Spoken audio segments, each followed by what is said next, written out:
Hi, good evening, everyone. This is Yashashri from Chorus Call. Welcome to FSN E-Commerce Ventures Limited Q3FY25 earnings call. From the management at Nykaa, we have Ms. Falguni Nair, Executive Chairperson, MD and CEO, Mr. Anchit Nair, Executive Director and CEO Beauty, Ms. Advaita Nair, Executive Director, CEO, Nykaa Fashion and Head of Owned Brands, Mr. Vishal Gupta, CEO, Nykaa Distribution, Mr. Abhijit Dabas, EVP, NykaaFashion.com, Mr. P. Ganesh, Chief Financial Officer. Before we start, we would like to point out that some of the statements made in today's call may be forward-looking in nature, and a disclaimer to this effect has been included in the earnings presentation shared with you earlier. Kindly note that this call is meant for investors and analysts only. By participating in this event, you consent to such recording, distribution, and publication. All participant lines will be in the listen-only mode, and there will be an opportunity for you to ask questions after the presentation from management concludes.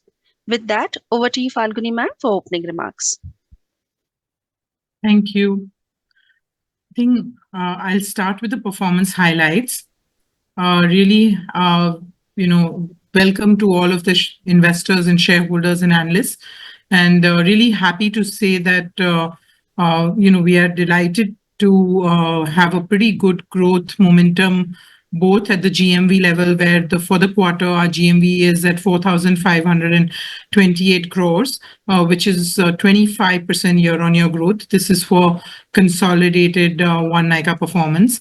And from a revenue from operations perspective, we have witnessed 2,267 crores in the quarter three, which is a 27% year-on-year growth. As you can see, the revenue from operation is growing faster than GMV. And I think for the first time, we are seeing some reining in of the discounting that happens in the industry. I think from a gross profit perspective, it's been a fantastic quarter with gross profit at 991 crores, which is a 30% year-on-year increase. And the EBITDA has also come out at a pretty healthy level of 140.8 crores, which is a 42% year-on-year growth. There's been an improvement in EBITDA margin as well as PAT margin, with PAT coming out at 26.4 crores for the quarter, which is a 51% year-on-year. So all in all, excellent performance at Nykaa, with a strong momentum in most of its businesses, as we'll see as we move along. In the beauty business, and I just want to remind all of you that this is the vertical definition of beauty and fashion that we now follow, with a number of underlying businesses under those. So the beauty growth has come out at 30% year-on-year growth. It's a 32% year-on-year growth at 3,389 crores. And this is, when you look at it from a year-on-year, 9-month perspective, it's been a 30% year-on-year growth at 8,716 crores. This was at the GMV level. On the revenue also, the beauty growth has been strong at 27% year-on-year from a quarter three perspective, where the quarter three beauty net revenue has come out at 2,060 crores. And on a 9-month perspective, also, it's been a healthy growth at 25% year-on-year growth, and the number stands at 5,356 crores. So strong performance across e-commerce, physical stores, own brands, and eB2B business. From a fashion perspective, while the GMV growth for the quarter is at 8% year-on-year, and the GMV number is 1,130 crores for the quarter, it needs to be seen in light of generally a subdued fashion industry business for this quarter, as well as for most of the year. On a 9-month basis, the fashion GMV has grown at 10% year-on-year, and it now stands at 2,767 crores. So from the revenue perspective, yes, while the overall growth in the GMV has been subdued, I think companies worked very hard to do a number of initiatives. You can also see that our revenue growth has come out strong at 21% year-on-year. And the revenue for the quarter is at 199 crores. And for the 9 months, this number is 513 crores, which is again a strong 21% year-on-year growth. I think some of the stronger revenues in terms of both LBB, which is a business vertical is acquired, as well as services business make up for this growth in revenue, and also the shrinkage of leakages between GMV to net revenue line item. Next. So at one Nykaa level, really happy to say that we now have a cumulative customer base of about 40 million, which is a 29% year-on-year growth. In terms of the physical retail, also the expansion continues. We are today at 221 stores, largest beauty retail network in the country. And of these, about 12 stores were launched during the quarter. We have focused a lot on quick delivery. I think we've been sharing with all of you that 70% of our beauty orders are delivered within the same or next day in top 110 cities. And overall, also, there has been huge improvement in order to delivery timelines for beauty business. The highest brands were launched in the beauty business this year, as well as in fashion business. I think in the beauty business, if we talk about, like, we've seen some of the most accelerated brand launches at 200 numbers in beauty business and 217 fashion brands. But in beauty business, we saw some of the launches like NARS, Eucerin, GHD. All of you know that these are really big brands in the globally. So a lot of great global brands are choosing to come into India and launching with Nykaa. Story similar on fashion, where you're aware that we earlier launched Foot Locker. And now this quarter, we've also been able to launch Snitch, as well as Victoria's Secret more recently. Of course, it is after the quarter end. But a lot of exciting brands have been launched on both the platforms. And finally, on the content-led education, we continue to do a lot. You're all aware that this quarter saw Nykaa Land execution, and we'll talk more about it later, as well as Nykaa Wali Shadi, which is, Shadi, as all of you are aware, is a very big business in the country. And Nykaa clearly wanted to be that go-to platform for all the Shadis. And this was solidified through our Nykaa Wali Shadi, where we have a 4-part OTT programming series along with Tiger Tellies, which has been a huge success, ranking as top 10 within the week of launch. So I think all of these properties have given us more than 1 billion plus reach, continuing our journey about educating and recruiting customers in the top funnel. All this has led to about 513 million consolidated GMV for our businesses for this quarter. With that, I'll move on to beauty multi-brand retail, where I'd request Anchit to take this forward. Yeah, great. Thank you. So I think as Falguni said, it's been a very strong quarter for the beauty vertical as well. And you can see that the beauty vertical has delivered a 32% growth year on year and a GMV of 3,389 crores. This is some of the highest growth we've seen over the past several quarters, as you can see from the table above. Next slide, please. A lot of the growth, has been driven by a big investment which we've made over the past several quarters, something which we've discussed with the community as well around customer acquisition. And this is really bearing fruit now in terms of the financial performance of the beauty business. As you can see, our annual unique transacting customer count has grown by 26% year over year, which is the highest growth in AUTC over the past 6 or 7 quarters. And today, our AUTC for Q3 FY25 stands at 14.8 million, the highest we've ever had. As you know, Q3 is the festive season for the retail industry.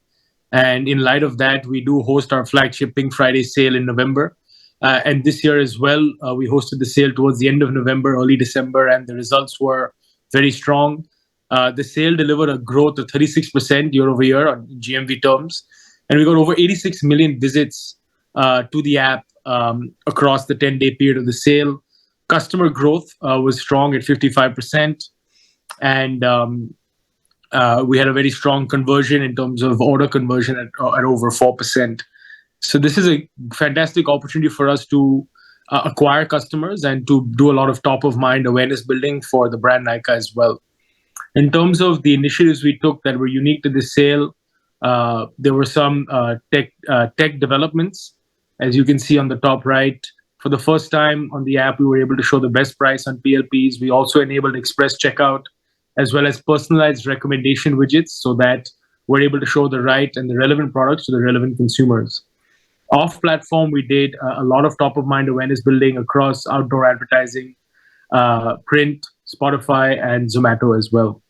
And I think all of this has led to a very strong performance on sale, which is a good outcome for us as well as our brand partners and ultimately the consumers as well. Speaking about new launches, I think it goes without saying that Nykaa continues to remain the partner of choice for global brands who are looking to enter the India market. As India continues to improve in terms of its importance to global brands as they look for growth for the coming years, we are seeing an influx of some of the best brands globally. In this past quarter alone, we have launched Kerastase, which is a hair care brand owned by the L'Oreal Group.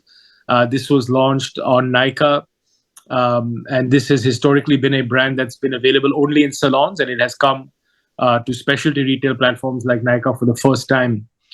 Next, we also launched GHD. GHD is a hair care brand, again, that was launched exclusively on our platform.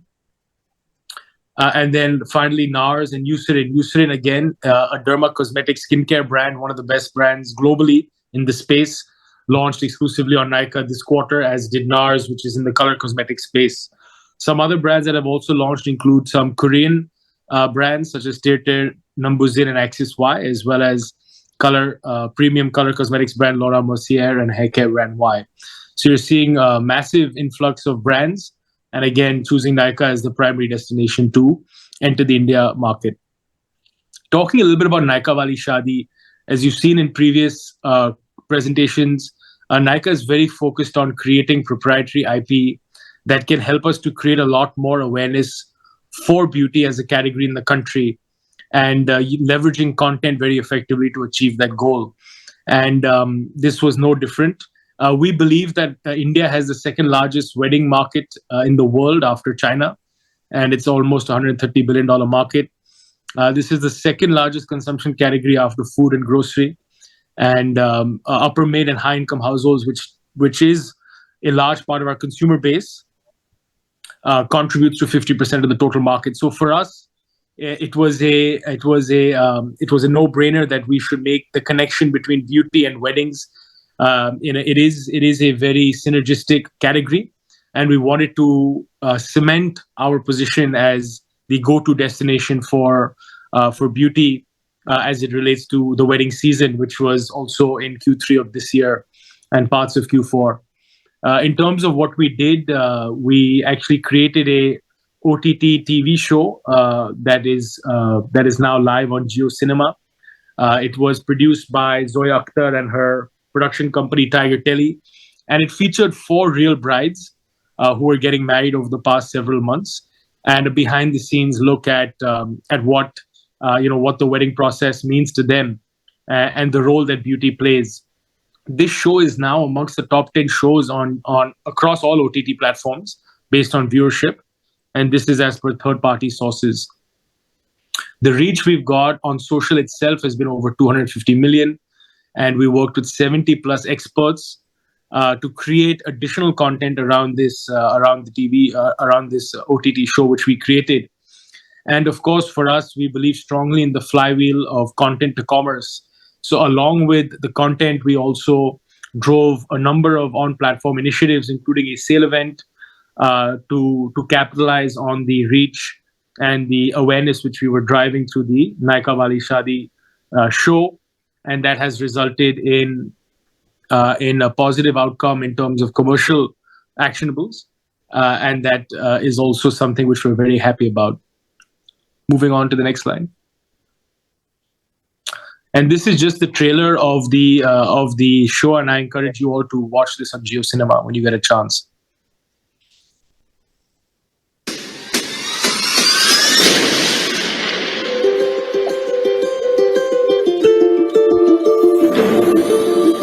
Beauty is this look today for me, and it always will be now if anyone asks me. Beauty has a whole new definition. It's so many layers deep. It comes from how you feel about yourself, how you project that, and how the people around you make you feel.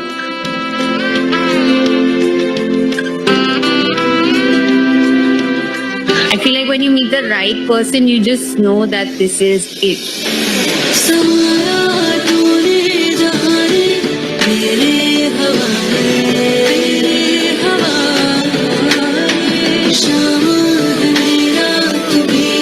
I want to just grow old with him, get great with him.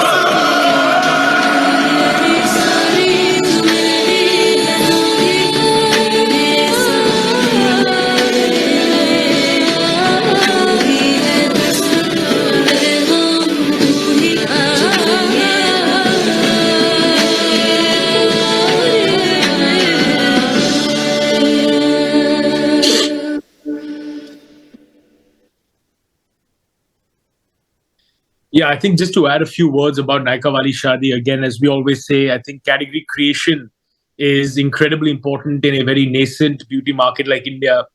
And these are the kind of activities that go a long way. We had many brands, third-party brands as well, participate as part of Nykaa Wali Shadi. And again, it reiterates that Nykaa continues to be partner of choice, not just for its distribution and retail capabilities, but also importantly for its marketing capabilities, which we are quite uniquely positioned in. Next slide, please. Coming to our, speaking a bit about our brick and mortar retail business, as you know, today we are, of course, the largest specialty beauty retailer, both online and offline, with 221 stores, 47 of which were added this year, and 12 have been added in Q3 FY25 alone. The contribution to our omni-channel beauty GMV from physical retail is at 9%, so that stayed constant over the past several quarters. And in terms of total retail space, today it's at about 2.1 lakh square feet across 73 cities. In terms of the, for us, physical retail is also a great way to premiumize the beauty market. And today, we have over 90 prestige beauty brands in our stores. 2/3 of our stores GMV comes from prestige beauty brands. And as a result, we have, I would say, best-in-class productivity at about 4,250 rupees a square foot on a monthly basis in terms of GMV. Financial performance for the physical retail business, strong GMV growth again at 34% year over year, so slightly higher than the overall beauty vertical. But I think most importantly, we've seen very healthy growth on same-store sales growth, like-for-like growth at 19%. And despite the investment we're making behind retail, we continue to see the network be profitable at the PAT level. And on the right, you'll just see some images of the kind of stores which we've been opening over the past several quarters. Next slide, please. Again, just some more images of the stores we've opened in Q3 FY25. As I said, 12 new stores launched, and importantly, also across 3 new cities. So Agartala, Mohali, and Belgaum are the 3 new cities where we have stores. And these are some images of our stores. You can see very high quality, world-class execution in tier 2, tier 3 towns as well, such as Raipur, Mohali, and Thrissur. A big focus for us in the past several quarters, and something we've spoken about before, is Nykaa wants to continue to invest behind the premiumization of the beauty category. And as we see more consumers entering the world of prestige beauty, as the Indian consumers tend to have better affordability in the coming years, we want to be well positioned to take advantage of the growth of luxury beauty in India. Currently, luxury beauty is very underpenetrated in India. And we believe that physical retail is a great way to continue to drive penetration and growth of this segment of the overall BPC landscape. As a result, we have launched 6 flagship stores across India. These are large format stores, 3,000 square feet plus, and many more to come. Currently, they are in the major metros of Mumbai, Delhi, and Bangalore, but you'll see some more from us in the coming months. In terms of the brand mix, you can see from the right side, it's a good mix of premium as well as luxury brands. And we are offering our brands a lot more space to do the relevant storytelling. We are also focusing on services in our stores. So you're seeing a lot more focus on gifting and experiences, skin consultations, as well as makeovers in store, which we call beauty services, as well as leveraging AI and virtual tools better to help our consumers make better purchase decisions in store. And with that, I will hand the presentation over to Advaita to take you through the beauty-owned brands. So we're excited about this opportunity we have to build a house of brands at Nykaa. Till now we've obviously been a strong retailer, and we have now set our eyes on an ambition of being a very strong house of brands as well. So first, to kick off on the beauty side, our house of brands portfolio now is, as of Q3, 468 crores of top line. It has tripled in the last 3 years, and so we're seeing great momentum here spread across about 7 brands. On the right-hand side, you can see the channel split. So, as of Q3 FY25, about 50% is from our own Nykaa online channels, 13% is from Nykaa stores, and then about 35% is spread across GTMT and other platforms, including other e-commerce platforms. Moving on, I'll now talk about 3 of our biggest brands. So the first is Nykaa Cosmetics. This is a cosmetics brand that we've been building over the last 5 to 6 years. We've just taken Rasha Tharani on as our ambassador, which is a move that we're excited about, given sort of the she represents everything the brand represents, which is all about youthfulness and trend. This brand is now a top 5 color cosmetics brand on the website. As of Q3, it has crossed over 440 crores of GMV. From a run rate perspective, annualized. And we've also been focused on increasing the physical footprint of this brand. So it now is listed across 11,000 GTMT doors across 200 cities, and is of course present in all the Nykaa stores as well. Moving on. Another brand that we're incredibly excited about is Dot & Key. This is an acquisition we did back in 2021, and we're happy to say that today it's one of the largest skincare brands in the country. It is, as of Q3, an annualized GMV run rate of 900 crores. So it has grown absolutely exponentially. And on the right-hand side, you can just get a taste of what this exponential growth has been. So in FY22 and Q3, it was, a 35 crore brand, which is approximately around the time when we'd acquired it. And now in the quarter that we're just wrapping up, it's over 500 crores, and this is at an NSV level from an annualized run rate perspective. So obviously, like, massive acceleration, 15x in 3 years. From the perspective of how much we paid for it, we do believe that it was a good deal. Back in 2021, we acquired 51% for 97 crores, and just recently we completed another 40% or so for 265 crores. And and so we're feeling quite good about where this brand is, and we continue to be really focused on leaning into this brand along with Nykaa Cosmetics in a big way going into next year. The next brand we'll talk about is K Beauty. So this is a brand that we started building 4 to 5 years ago. Again, it's been growing extremely well. So again, you can see in Q3 of FY22, it was just about 100 crore brand, and now it is crossing 330 crores. So again, 4x growth in just a matter of a couple of years. This brand is actually one of the fastest growing brands on the platform, and we feel excited about having built this brand completely from scratch. And so we're really honing our skills as brand builders within obviously the larger ecosystem of Nykaa. All right, moving on. So that wraps up our beauty owned brand section. Moving on to our fashion owned brands and the brands that we're building there.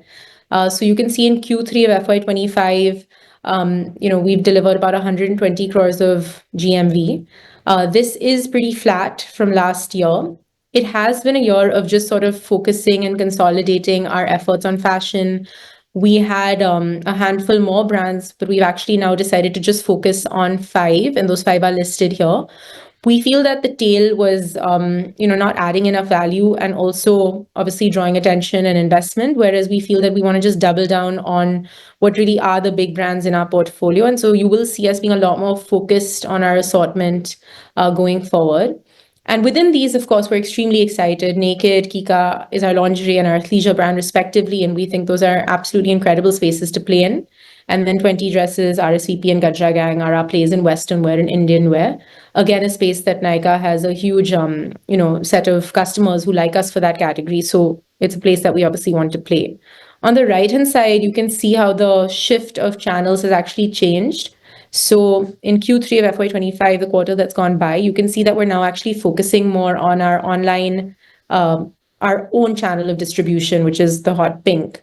And we're sort of decelerating on selling in GT, MT, offline, basically non-Nykaa channels. We feel that fashion-owned brands have to really be built on our own channels, and not really go far and wide. So obviously, like, the channel strategy differs from category to category, but in fashion, we're clear that we want to be more focused on the Nykaa platforms.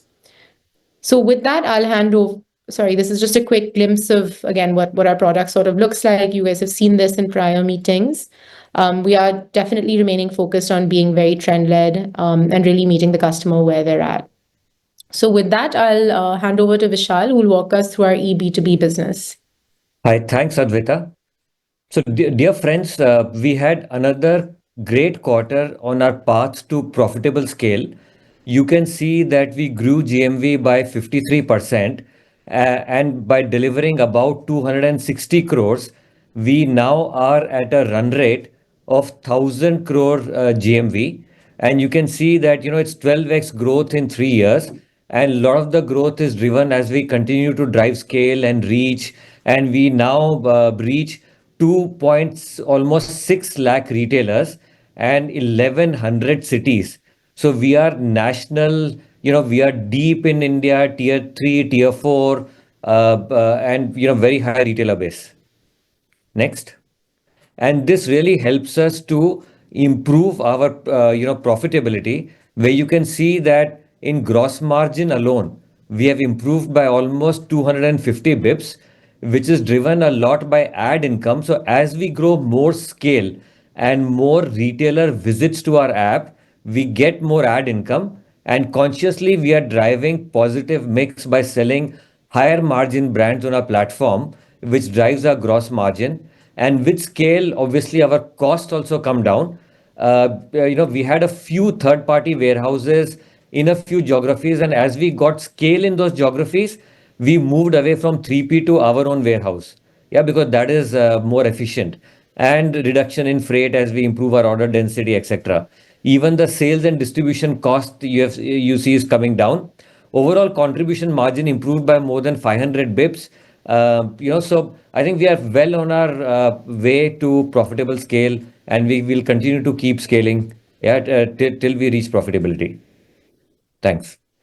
Now I hand over to Abhijit for fashion. Thank you.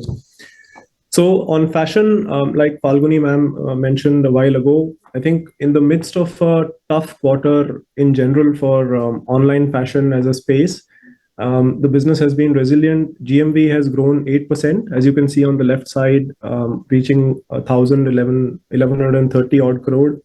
And more importantly, putting into perspective that fashion in the scheme of things for Nykaa is still a young business. We only launched the business around 6 years ago, but in the last 3 years, we have seen still more than a 2x growth on GMV as well as on revenue.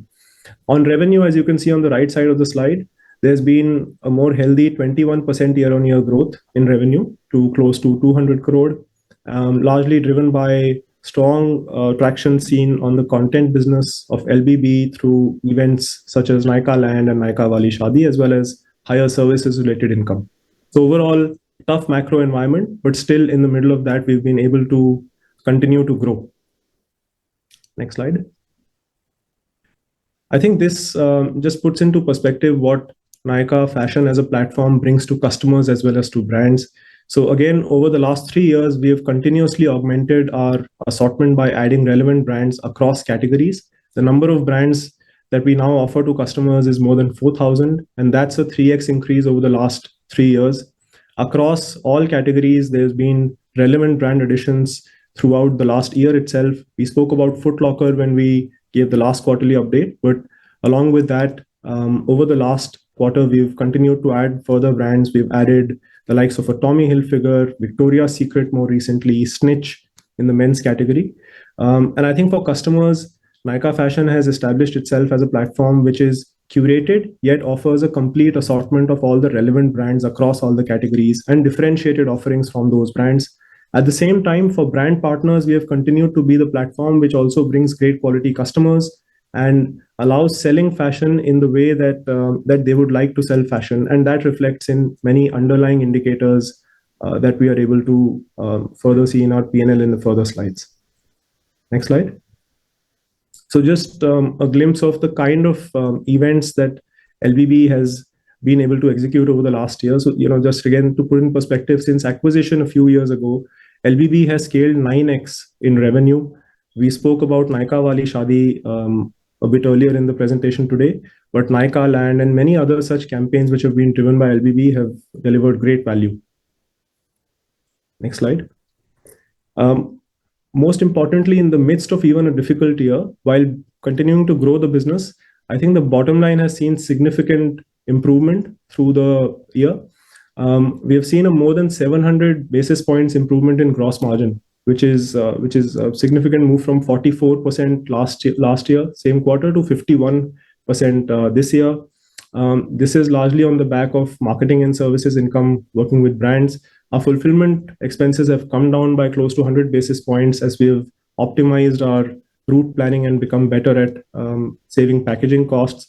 Marketing expenses are higher on account of two things. Firstly, we have invested ahead of the curve in campaigns and events as well as in customer acquisition, and this reflects in the middle of a tough quarter. We have still continued to acquire customers. Just to share, our visits and our unique visitors have both been at all-time highs in the last quarter, and that augurs well for quarters going forward, because that just creates a base of customers which will continue to serve us well as our retention and underlying metrics remain healthy. All of that has resulted in still a contribution margin of 184 basis points better year on year, and also continuous improvement in EBITDA. So overall, while growth has been steady, we have made giant strides on bottom line, and that shows in this slide. Thanks. Thanks, Abhijit. So we'll take a quick snapshot on the financial performance. As Falguni mentioned at the beginning of this call, our top line and bottom line both delivered a healthy growth this quarter. As we can see, revenue grew 27% YOY and has been in line with the last 3 years CAGR. EBITDA growth was higher at 42% YOY in Q3, led by healthy gross profit growth, while we continue to invest in marketing to drive growth. Moving on. What we see in this slide is a snapshot of our consolidated profit and loss account for Q3 as well as 9 months FY25. As can be seen, gross profit grew 30% YOY, outpacing revenue growth of 27% during the quarter, and similar trend has been seen in the 9-month period as well. Further, there's been an improvement across most of the cost line items, and this is one of the factors which has led to a healthy EBITDA margin expansion of 69 basis points during the quarter and 42 basis points for the 9-month period. Moving ahead. Yeah, this is a quick snapshot of our vertical reporting. We have seen healthy improvement in gross margins across both beauty as well as fashion verticals, and this has contributed to improved EBITDA margins in both the verticals. We'll see the details of this in the next slide. Moving on. Yeah, here you can actually see the snapshot in terms of the EBITDA expansion from 5.5% to 6.2%. And as you can see, this has been across both the verticals and across most of the cost elements as well as gross margins. You can see that leverage in fulfillment and employee expenses, that's also driven expansion. The gross margins is something which has expanded, and the leverage benefit in terms of other expenses is also starting to show through. So overall across multiple parameters, there has been efficiency kicking in. So in spite of the higher investments in marketing, which has also resulted in accelerated customer acquisition, in spite of the higher investments we have seen in marketing, the overall EBITDA margins have expanded. Moving ahead. Yeah. Here, as you can see, Nykaa continues to focus on prudent capital utilization. Our balance sheet is seeing healthy improvement across key ratios. You can see that fixed assets turnover has reached 9.4. Working capital days have been consistently reducing and have come down to 36 days.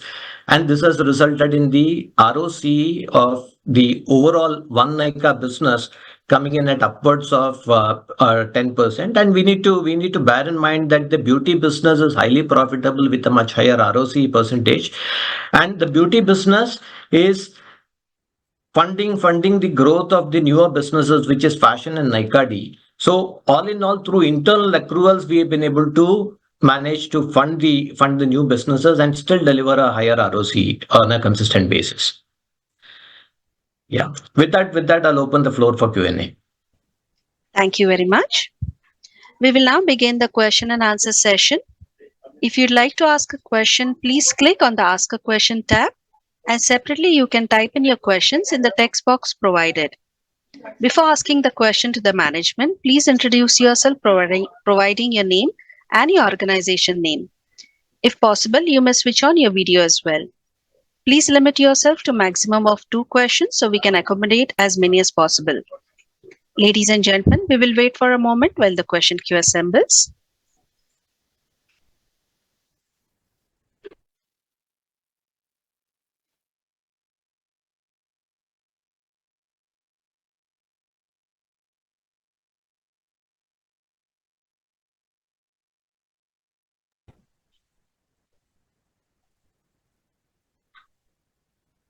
I now request Aditya Vikram to please accept the prompt on the screen.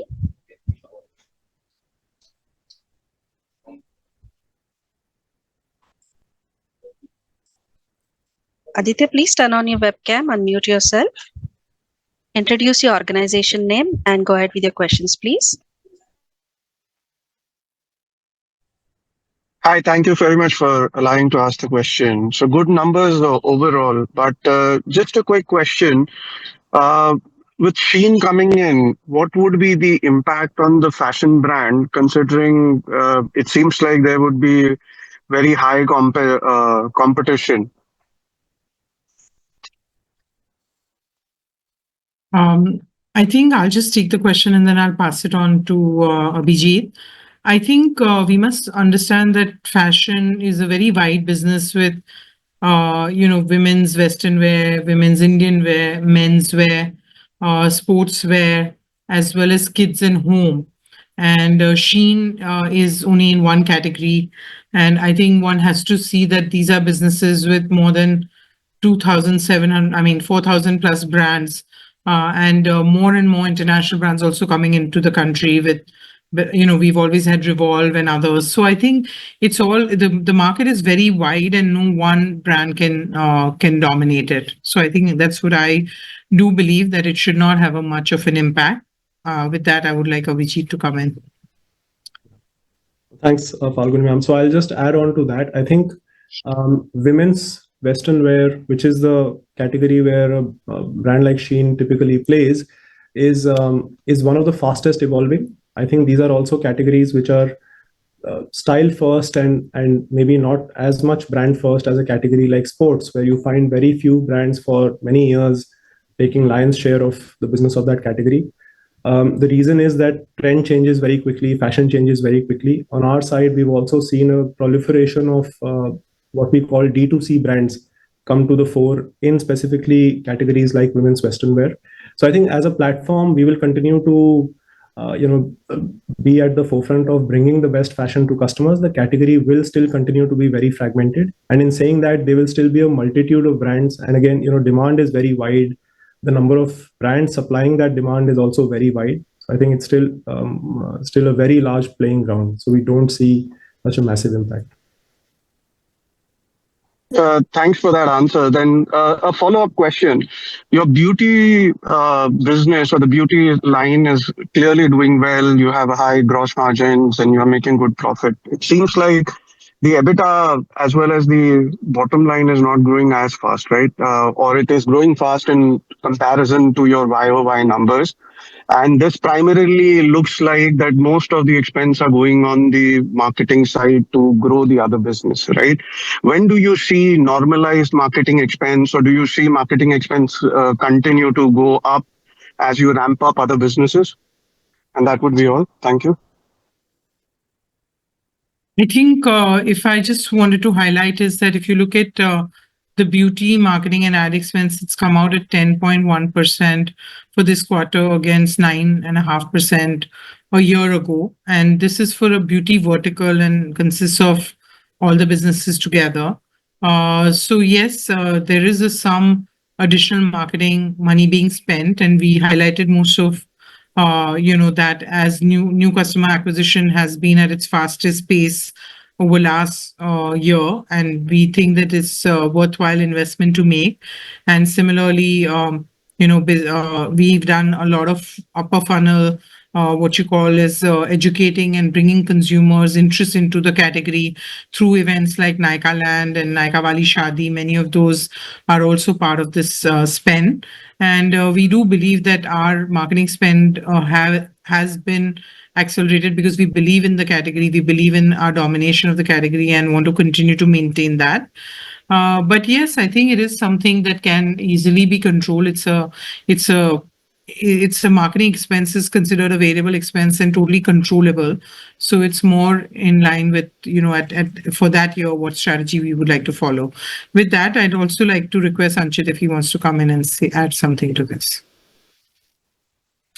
No, I think you covered most of it. Again, as we've said in the past few quarters, the beauty business has quite a healthy profitability, but because the penetration of the category and the per capita consumption for the category is so low, there is a lot of category expansion work that needs to be done. And ultimately, the benefit of a larger TAM will accrue to us because ultimately we are the largest player in the space. So we see it as an investment for the future.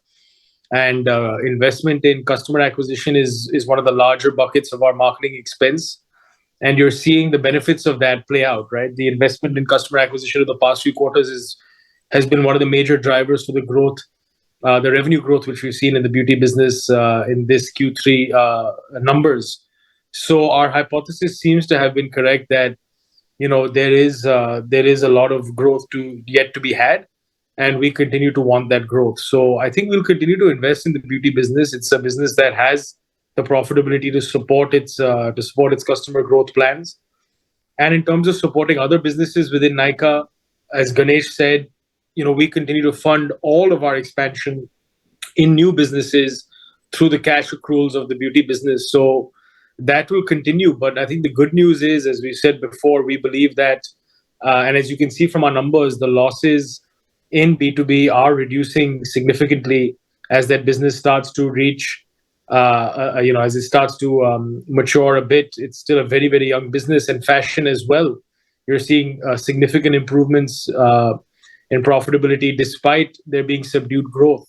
So if I look at B2B, the numbers here are quite self-explanatory, but contribution margin improvement of 500 basis points. So we believe that trend will continue. So losses will reduce in B2B.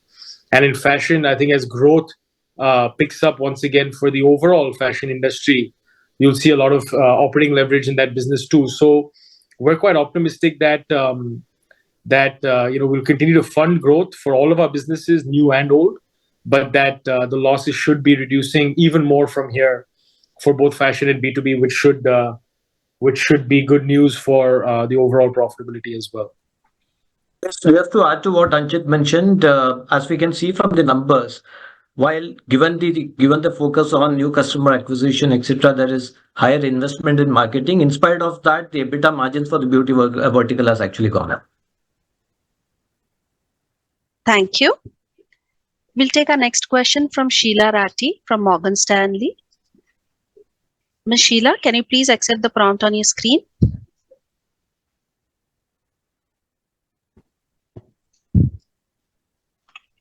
Sheila, please turn on your webcam, unmute yourself, and go ahead with your question, please.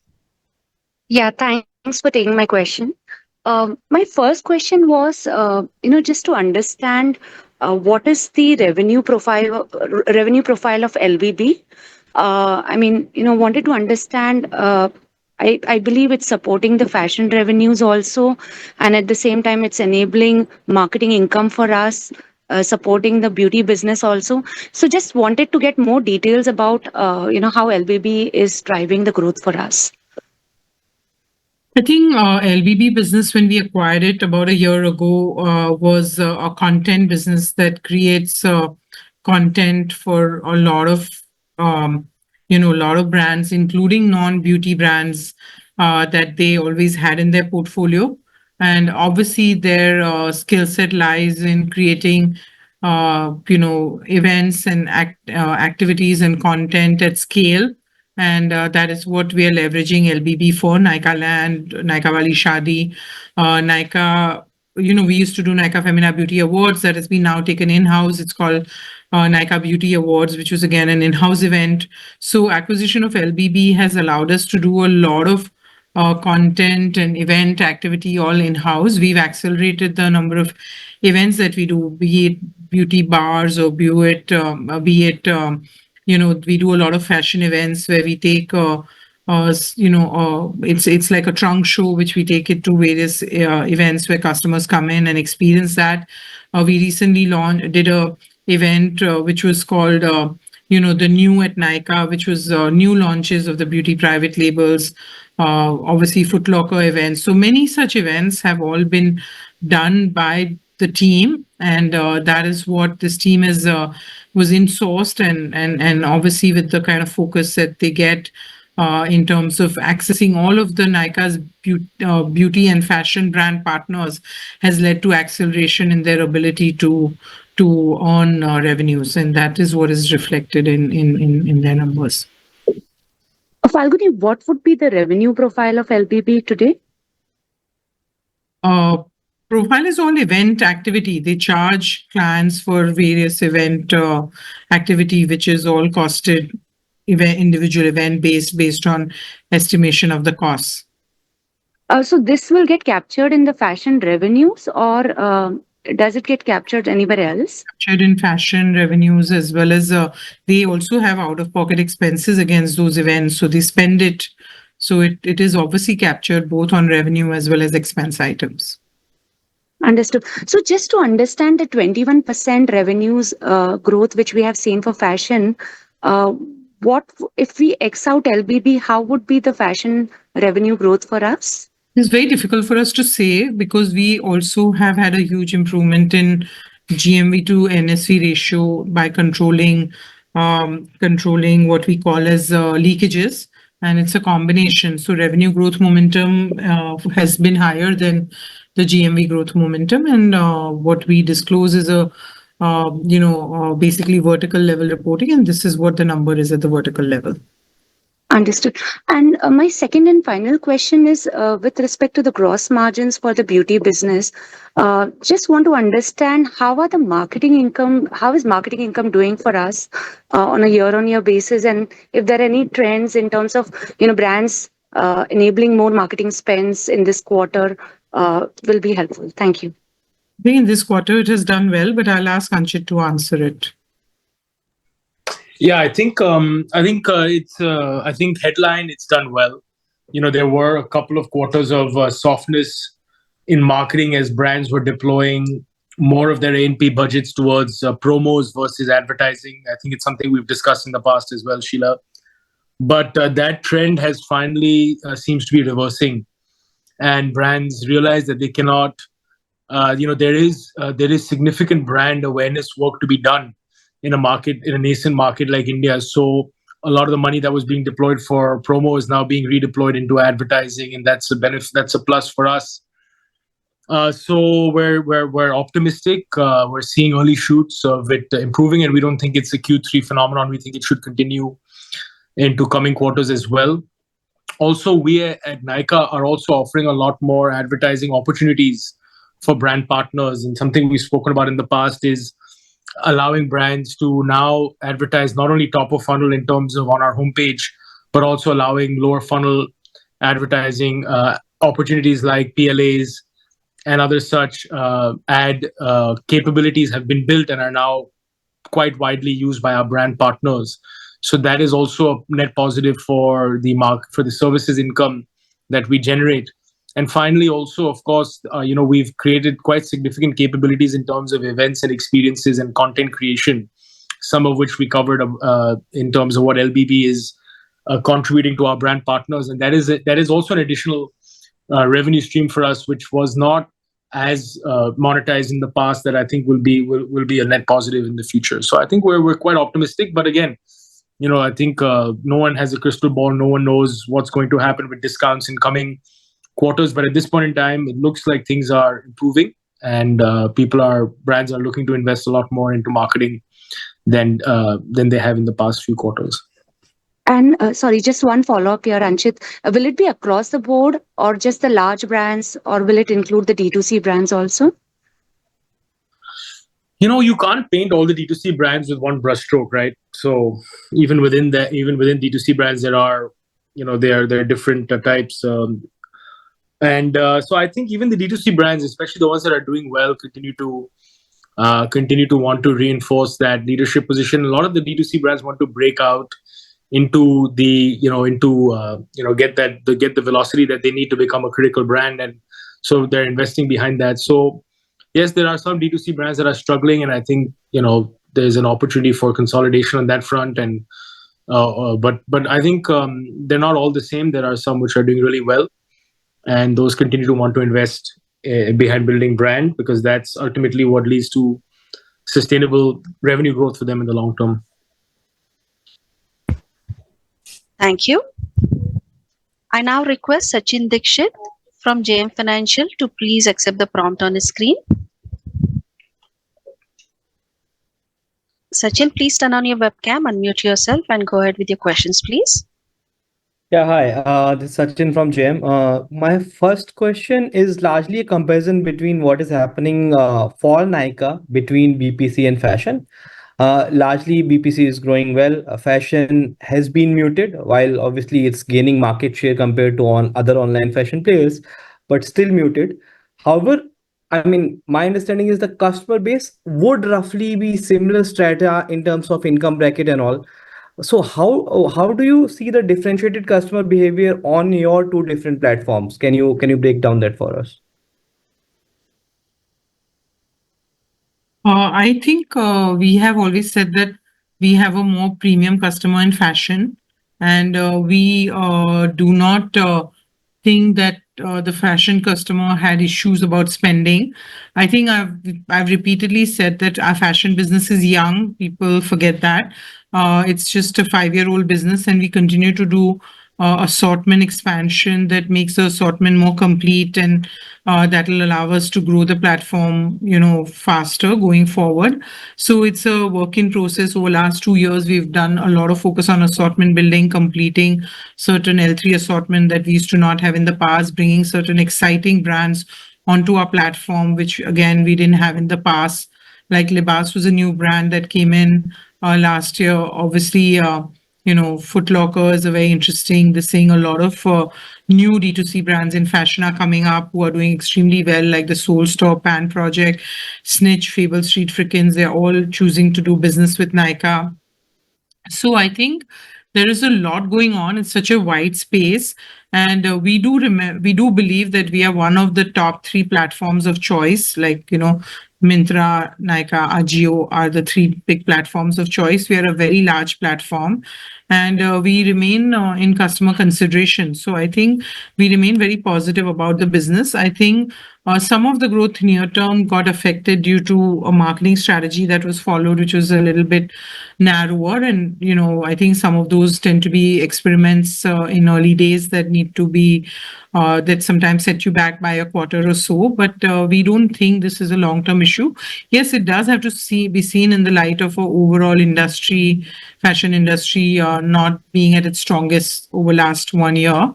And it needs to be seen in that light. But I think it can't be long-term issue, and we do believe that consumer is going to continue to spend on the basis of certain exciting brands that we will be bringing into the country, or exciting brands that will get created in the country that will be available on Nykaa platform.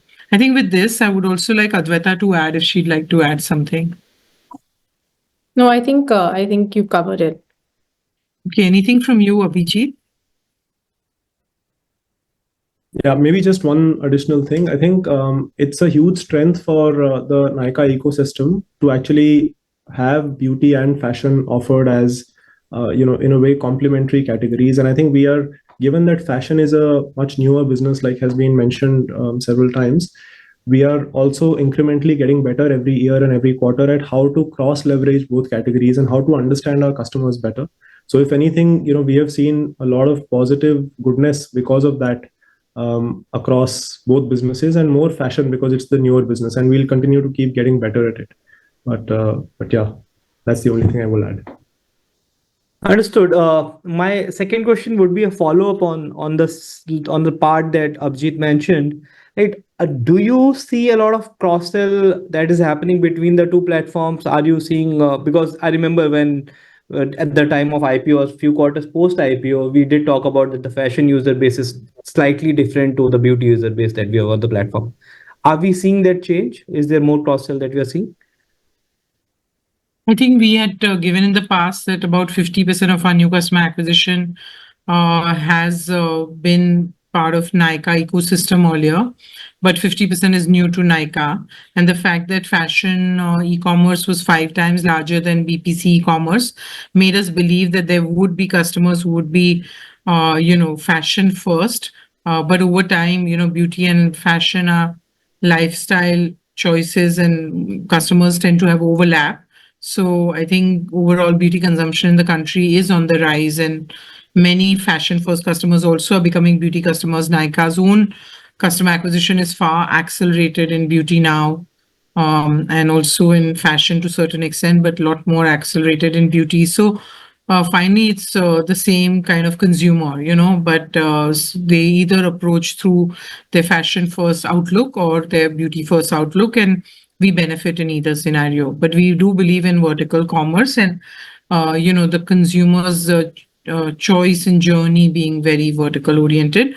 But with today's digital possibilities where everything is one click away, according to us, it's not a deterrent. And in fact, having two separate vertical focus asset allows us to do more for both the sets of customers.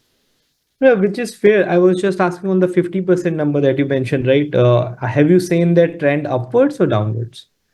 It's gone now. I mean, we have a lot more cross pollination going on through better digital frameworks, and the number is slightly gone up. Sounds good. Thanks so much. Yeah, but just to add, I think it's not something which we have done very aggressively, proactively. So that opportunity always remains. Cross sell is one, but I think as was just mentioned, cross pollination. So getting existing beauty consumers on the Nykaa.com app to download and to buy on the Nykaa fashion app, that hasn't been done at scale, but that is something which we can always do. I think we're just waiting to, as Abhijit said, continue to strengthen the assortment, and then we'll start to do a lot more work there. Got it. Thanks so much and all the best. Thank you. I now request Harit Kapoor from Investec to please accept the prompt on the screen. Harit, please turn on your webcam, unmute yourself, and go ahead with your questions, please.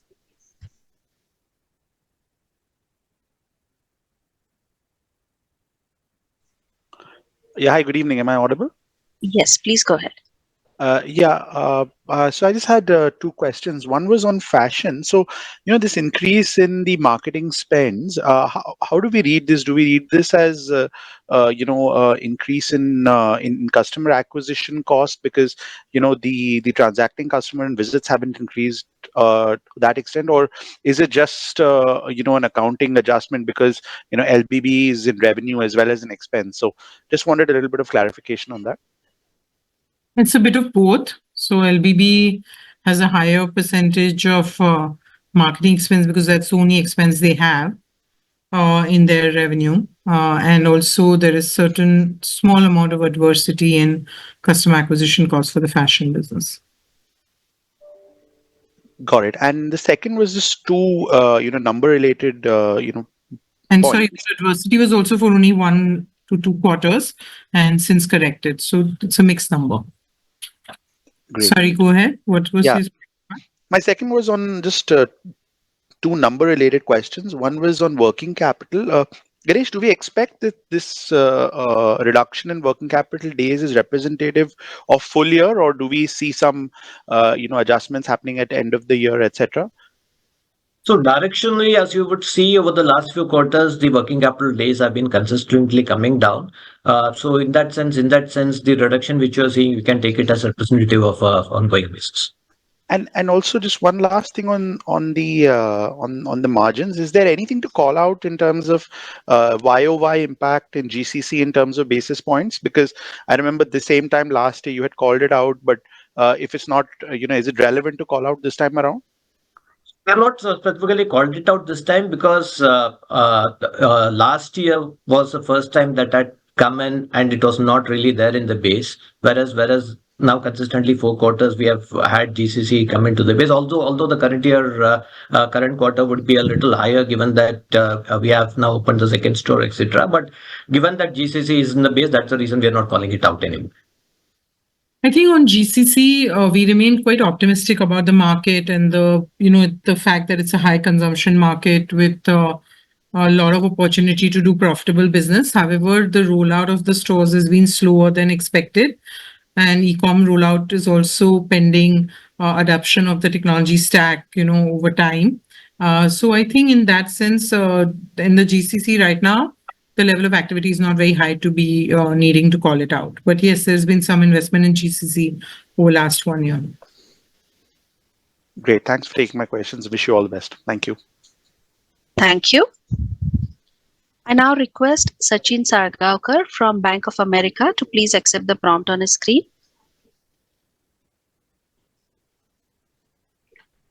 Sachin, please turn on your webcam, unmute yourself, and go ahead with your questions, please.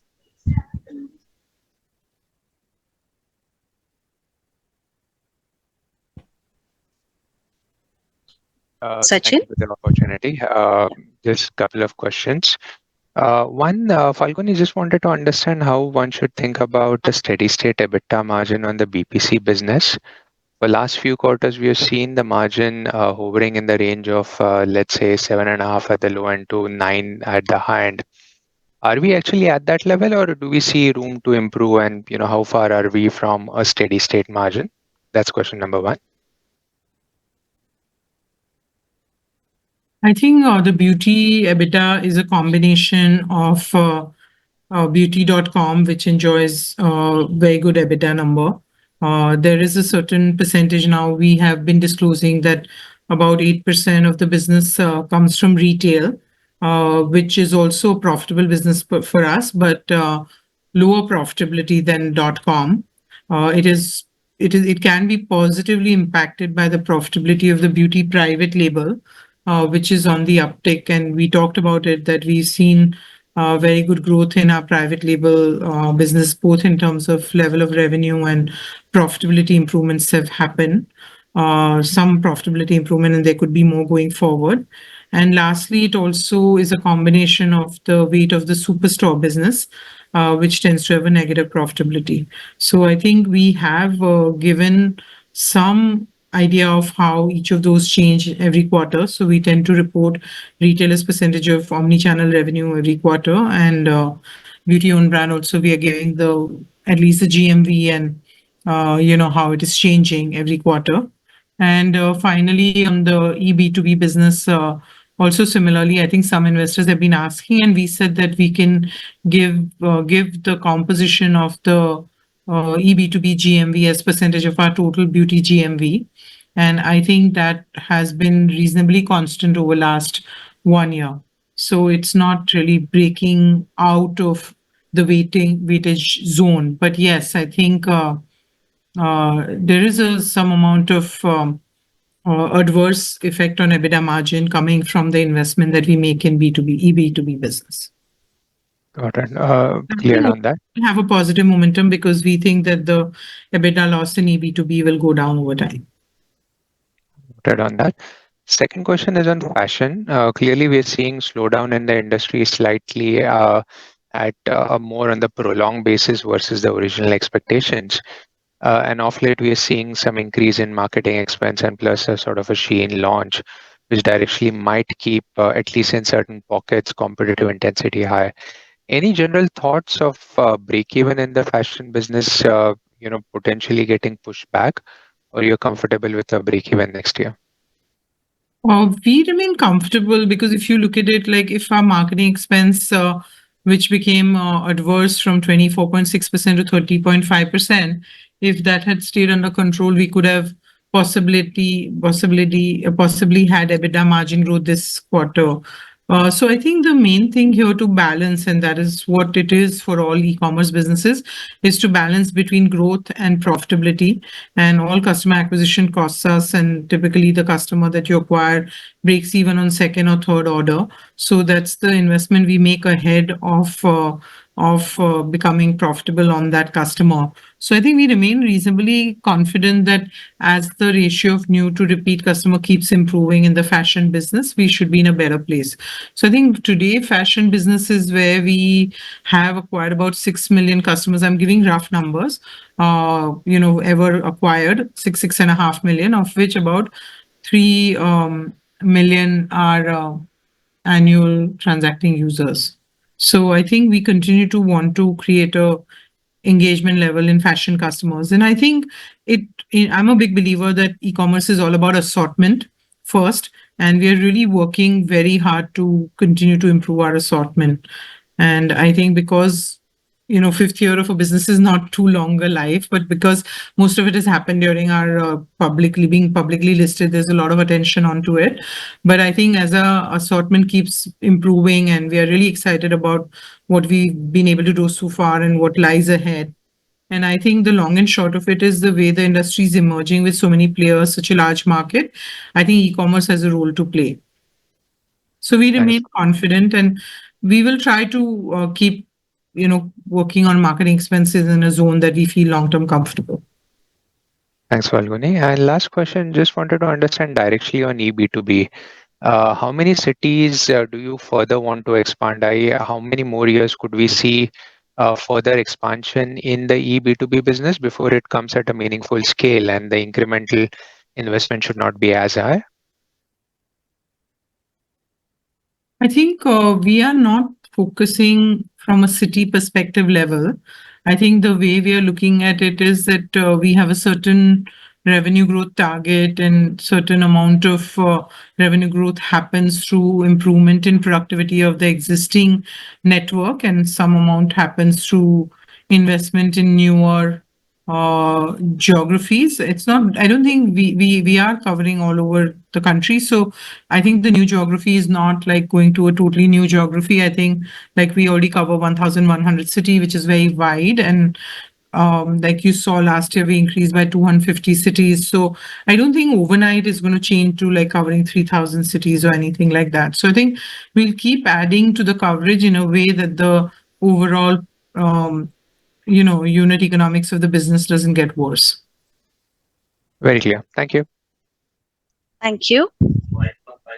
I now request Vidisha from Ambit to please accept the prompt on a screen. Vidisha, please accept the prompt on your screen.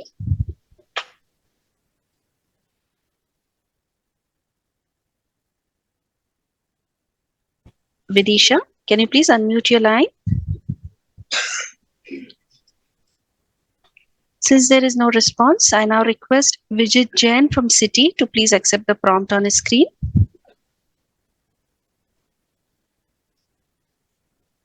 Vijit, please turn on your webcam, unmute yourself and go ahead with your question, please. Hi, am I audible? It is sounding muffled. Yeah, okay. I'll try and be loud. Good evening, everyone. My first question is, now you have had same day, next day delivery for about a little more than 2 quarters, I believe now. Could you talk a little bit about, what kind of customer behavior changes are you seeing in the cohorts where you've been able to, deliver within that time frame? Has it led to, better retention metrics in a quantifiable way? And if you can talk a little bit about whether, other metrics in the business like, RTOs and returns and exchanges, those metrics are different meaningfully when you and where you offer FDD, NTD versus the existing offerings. That's my first question. Yeah, Anchit, would you like to take this? Yeah, sure.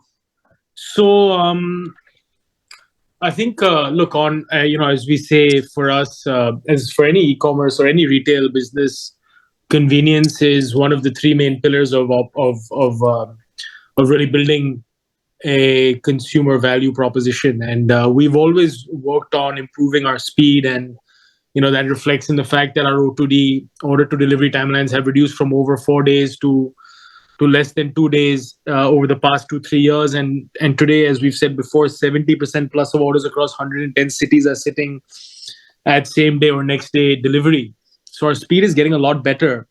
But it's not we are doing this at the platform level. We're doing this across the assortment and across a majority of our demand, in terms of, as I said, top 110 cities are now 70% SDD NDD. So there is no real difference in the KPIs for consumers who are receiving orders same day or next day versus those for whom it is taking slightly longer.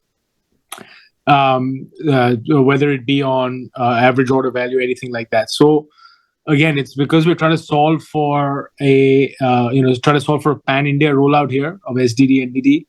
And it's available on the entire assortment. So it's not like there's some limited assortment, etc. So anything that we can, if you live in a particular pin code in a particular city, then a large part of that assortment is now available. So it's I would say there's not too much of a difference in some of the KPIs we track. Got it. And just because I asked that because, in general, for a lot of e-commerce platforms, generally when you've seen sped up fulfillment, for whatever reasons, RTOs tend to go down and those kind of metrics we see. So I was wondering. But thanks, your answers were helpful. My second question is on fashion business. I just wanted to get a broad sense on, about a year or so back, at one point of time, you guys had mentioned that, when you're launching new products, either through your own brand or through others, the journey from, concept to retail is like 6 months to 1 year for most of the goods on the platform, right? Has that shrunk meaningfully since? Do you think that is one of the major vectors of competition that you will see as Shein comes on board into India? That's my second question. Thank you. I think our own brands on our platform is not a very large contribution. I mean, we've always announced it that it's about 10 to 12%, but that was always, we had said the GMV of our own brands to a GMV of our fashion omni-channel business. And within that, it had also the, fashion private label that we sell on third-party platform. So I think I just want to remind you that really, yes, I do understand that fast fashion is what Shein will bring in, and fast fashion is what is prevailing in the industry now. So to that extent, own labels would have to do that.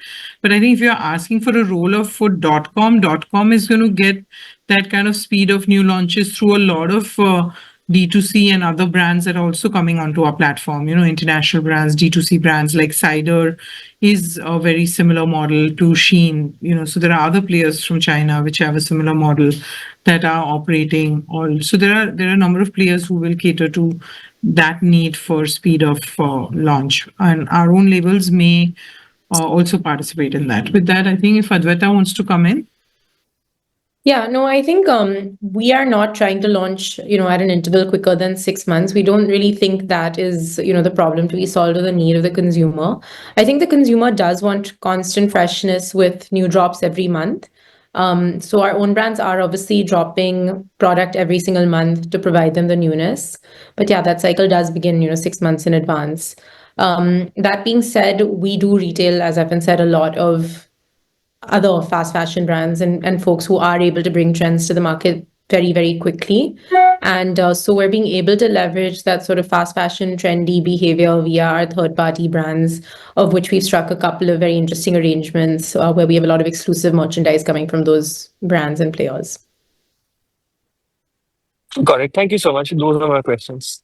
I think at a strategic level, if I may say so, at this point, we want our fashion labels to be enablers to our .com business and have, I mean, they are being built as brands with a journey which is independent of just our platform and beyond that also. But I don't think the ambition is to build a very big fashion brand with the aggression of trying to match some of the fastest, largest fashion brands in the country. So we're not coming from that. We really are, I always say that for even beauty, that we are a retailer first and we want to continue to build strong retail platforms. I think on beauty.com, now we are so large that that is also giving us opportunity to build our beauty brands in a very much stronger way because we are a very large distributor. But again, when we are building those brands, we are building them both on platform and off platform. So we have a brand approach to building brands, but distribution strength is also important, and that is what is a unique sauce that Nykaa has. Thank Thank you. you, everyone. Those are my questions. I now request Siddhartha Bera from Nomura to please accept the prompt on his screen.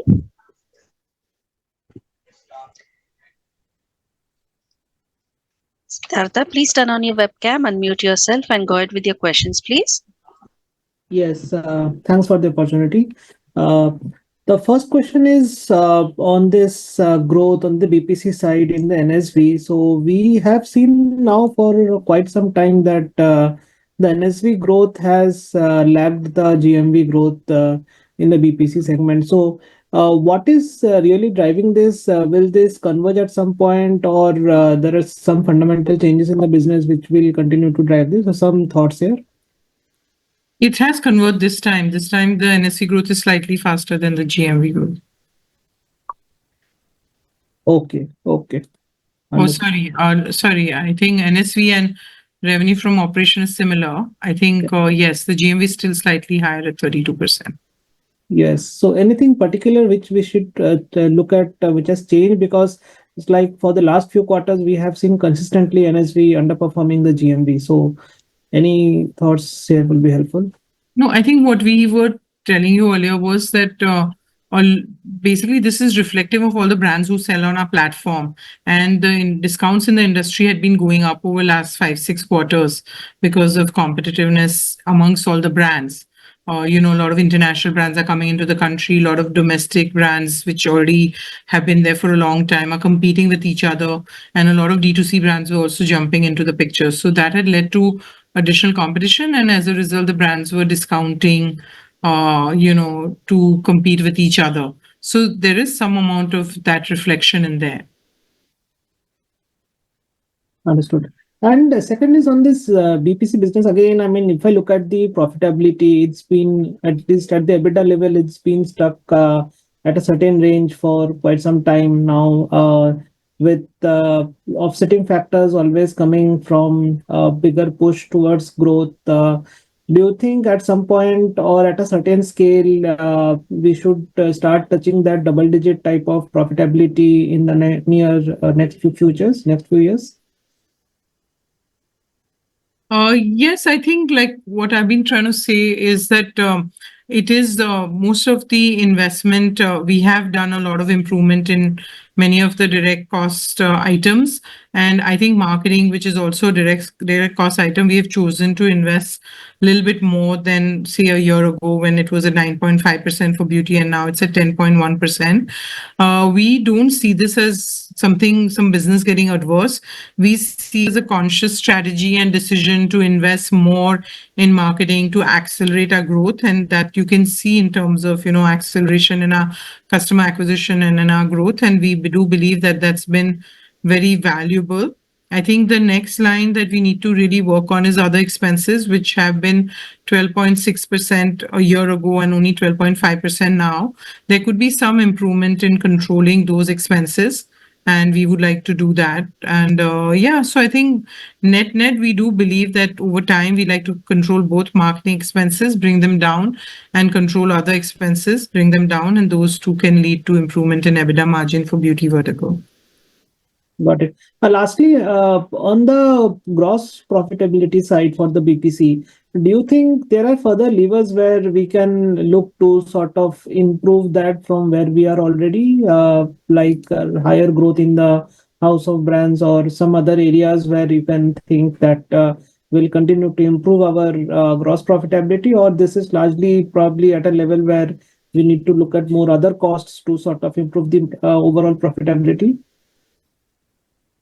No, I think while gross profit margin is quite healthy, yeah, I think I wouldn't say that there are no drivers at all available to e-commerce businesses. I mean, advertising is one such driver, charging for, maybe faster delivery in some, at a future date, or a whole bunch of stuff. But I think we have a very large business, so what all will move the needle is a key question mark, rather than are there ways in which we are improving our gross profit margin. We are of course improving. We showed earlier that even in B2B business we've had improvement in gross profit margin. We have had some improvement in gross profit margin in overall in beauty business, like it's moved up from 42.2 a year ago to 43.4 now. So I don't think that it's not, I wouldn't say that, oh, it's a very healthy number, and I don't want to I don't want you to believe that, oh, it's going to go up soon. But I also would not like to admit that there is no ability to improve that. And yeah, as a company, we keep trying to improve our gross profit margin. But because it's a very large number on a large business, you have to do a lot of initiatives so that it can move the needle. Yeah, maybe I can add, I would say that each of the individual businesses that sit within the beauty vertical have certain opportunities to improve gross margin. For example, for the multi-brand retail business, if the premiumization of the category plays out nicely, then that is also margin accretive. If ad income, as I spoke about earlier, if that continues to revive, and if we continue to create more opportunities for brands to advertise on our platform, that could be gross margin positive. And for B2B as well, there are things the team is working on to improve gross margin. As you said, house of brands. But I think where it gets very complex is that this vertical is a combination of those businesses. So sometimes even if each business is independently improving their cost structure, improving their margins, if one business that is smaller than the other grows faster naturally off of a smaller base and becomes a larger percentage of the total mix, at a consolidated level, that can look like it's staying flat. So I hope you understand that complexity also. But what I can assure you is that each of the underlying businesses have improved their respective margin profiles over the past several quarters and years, for that matter. Got it. Thanks a lot, man. Thank you. That was the last question we can take today. You may reach out to Nykaa's investor relations team for any additional queries. I would now like to hand the conference over to management for closing comments. No, thank you very much. We've really enjoyed this participation with all of you. I hope we've been able to answer most of your questions. And I also want to thank my team on this side who have participated in this call and provided you access to their thought process. So thank you very much, everyone who have participated in this call. And with that, look forward to connecting with you in future. Thank you. Thank you. Thank you. Thank you.